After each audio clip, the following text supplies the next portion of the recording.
Hello and welcome to Luke Overthinks The Rat's Lair.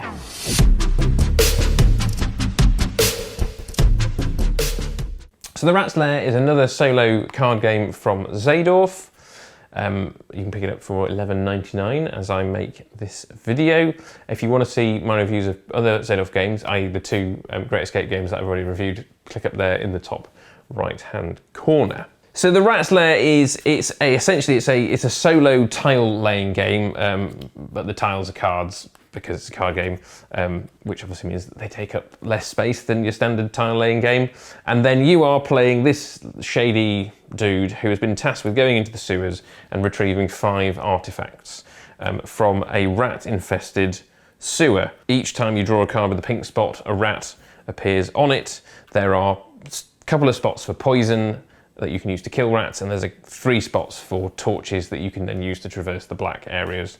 If you don't have a torch and you go into a black area, you die. If you go too close to a rat and you haven't got any poison, you die. Essentially what the game is a puzzle that is made anew every time you play it, because you start from the central tile, you lay a tile, you go into that tile, you lay another tile, you go into that tile, you lay another tile, and there are points where you have to lay a tile such that it blocks off your exit, or you lay a tile with a rat on it and you're like, well, I don't want to go down there just yet, so you come back and you lay more tiles. And the fun of the game is when you've laid as many tiles as you can without having to go into a room with a rat in, and then you realise that in order to progress the game you have to go into a room with a rat in it, at which point the rat will come and try and eat your face off, and you have to escape either back the way you came, at which point you probably can't go back into that room because the rat's now closer to the entrance, or you hot-foot it across the room to the other side, at which point the rat is now blocking your escape route and you have to lay some more tiles, at which point you might encounter a room with another rat, and so on and so forth. So it might be that you can get deep enough into the dungeon to find all of these artifacts, but then you might not be able to get out again because you've run out of poison,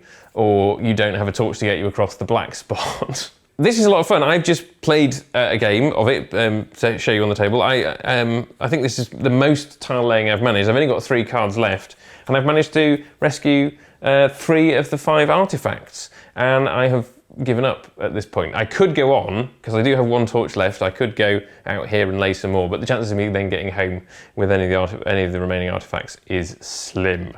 So it's a fun, light little dungeon crawler. It's a puzzle essentially, but it's a puzzle that is afresh every time. You at some point you have to take risks, and often that will lead to you getting your face gnawed off in the dark and not coming out with any artifacts. Or it might be that you rescue an artifact, bring it home, and then you go, I'm going to go back in and find some more, and then you get your face gnawed off by a rat, etc, etc, etc. I've had a lot of fun playing it. It does take up a bit of room. This is the only surface in the house really that I can comfortably play on and know that whichever direction I go in I'll still be able to lay tiles. But again, you can lay that criticism at any tile laying game, so I don't think we should hold that against it. Just something to be aware when you're setting up, that you're going to need some space to move in all directions, because you never know how the paths are going to evolve. Nicely compact, fits into this little box. The rats that you see are all from a handful of other cards that you cut out, and then I just got a baggie from another game to put them in, so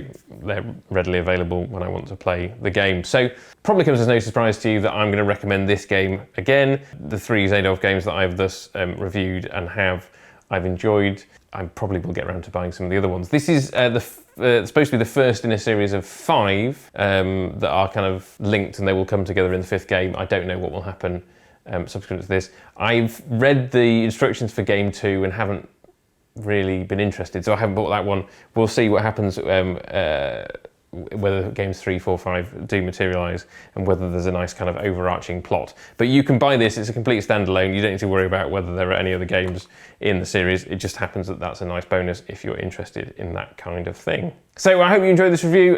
Please do like, subscribe for more of this, though actually if you like and subscribe you'll mostly get more of me talking about Doctor Who or UFO or The Prisoner or Captain Scarlet or whatever, because that's mostly what happens on this channel, with the occasional game review. So stick around for that or don't.